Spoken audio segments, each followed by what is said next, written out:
Great. So we're here at the beautiful Land's End Inn at the west end of Provincetown, where the filmmakers got together today for a little luncheon, a meet and greet. We're going to go on in and talk to them and find out what makes them click. Let's go.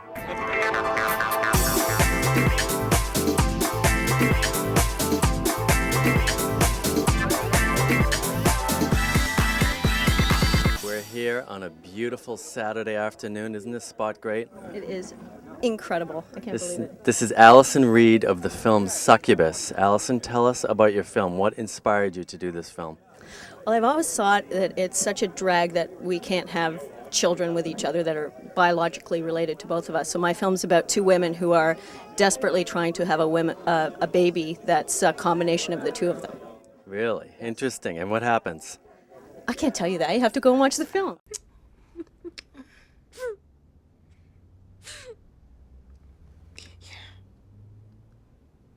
Lena, we can still make a baby. The natural way. What's that? Sperm? I just think that when you're in love with someone, one thing that you naturally want to do, whether you're in a homosexual relationship or not, is you want to have a kid that's a combination. You want to have your partner's kid if you're in love with them. What's the plan for this movie now, and then what else are you working on? Well, I've applied to a bunch of festivals all over the world, so my plan is just to follow it wherever it goes. And I've got a couple of feature-length projects that I'm going to beg for money for, and hopefully come back in a couple of years with a feature. I love this place. I really do. And to come back with a film is a dream. I love it.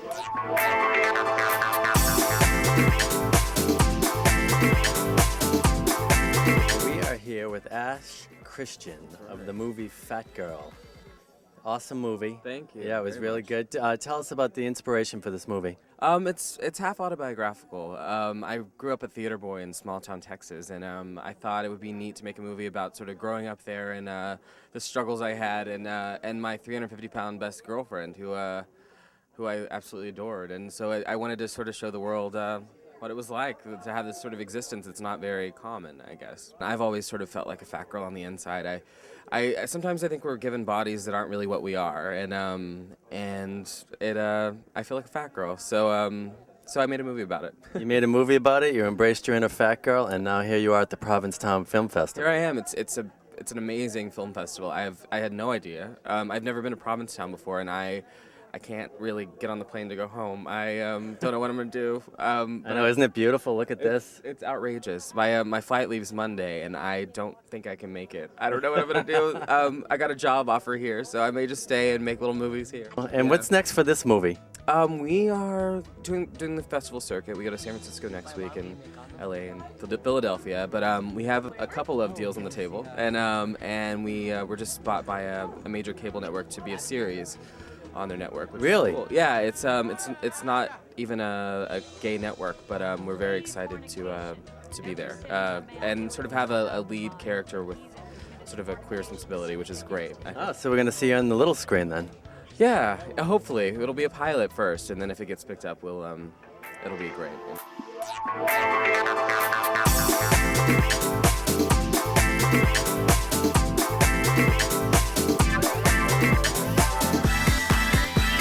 We're here with Larry Grimaldi of the film Campout. Larry, thanks for taking time to talk with us. Thanks for having me here. Appreciate it. Your film is really great. I was really touched and inspired by it. Can you tell our audience what was your inspiration for doing this movie?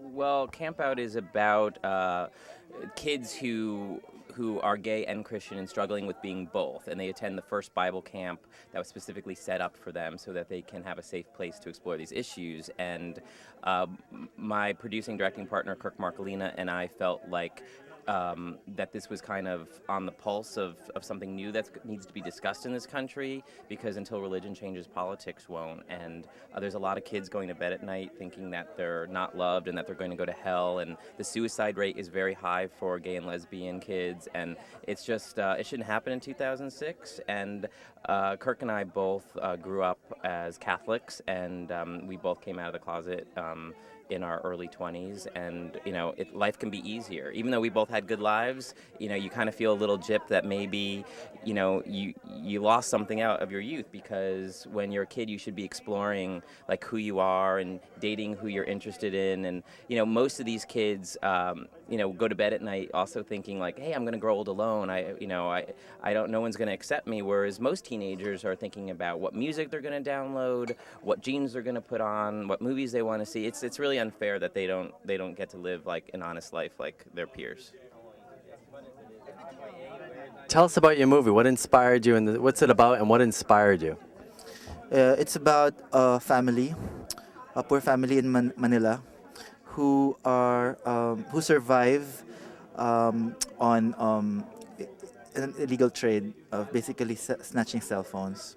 And the youngest member of the family is a young gay boy named Maxi, and he's loved and accepted by his family.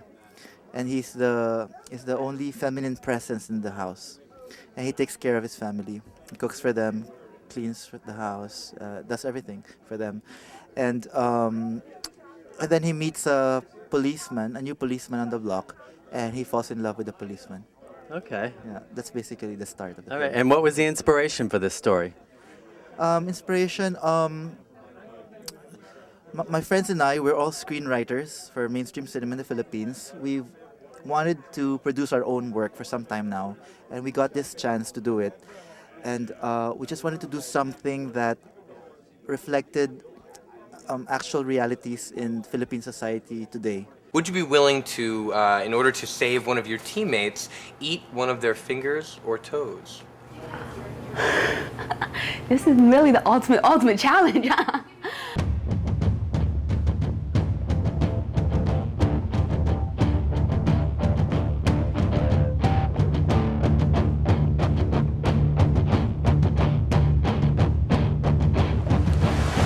I don't know what happened, but there was a lot of blood.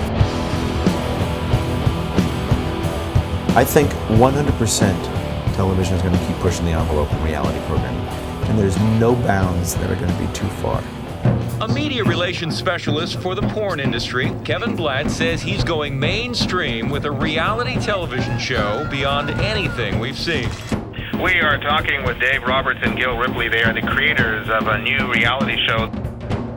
I started eating bugs because I heard about this. Why wouldn't you want to be on reality TV?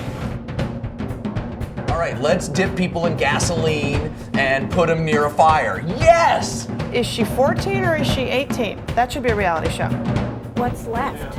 I mean, I can't even imagine what's left. What, auctioning off livers? What can possibly be left? Welcome to American Cannibal.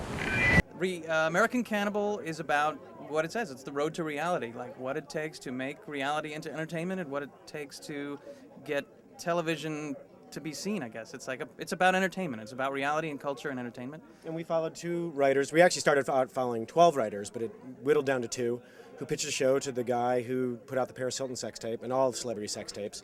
He put in money for the show that they pitched him, and then the show tanked.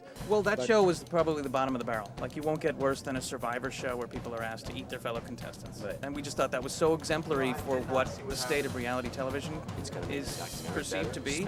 For entertainment as a whole. Yeah, totally a metaphor. I mean, like, their show was actually called American Cannibal at the beginning, and we took their title because we thought it was such a great metaphor for how we're just taking ourselves and making entertainment out of it. We're all consumers of entertainment, and if we're going to be the entertainment, well, then it goes in a big circle. It's like the snake eating its tail. We got a lot of press at the Tribeca Film Festival when we opened. We premiered in May. You can't mention another festival at this thing. What are you doing? And that was an awesome setup for the P-Town Film Festival, which we're at right now. Right. And how did it feel being asked to be in the P-Town Film Festival? They told us that audiences would really go for this movie, that it would be like the kind of movie they really responded to.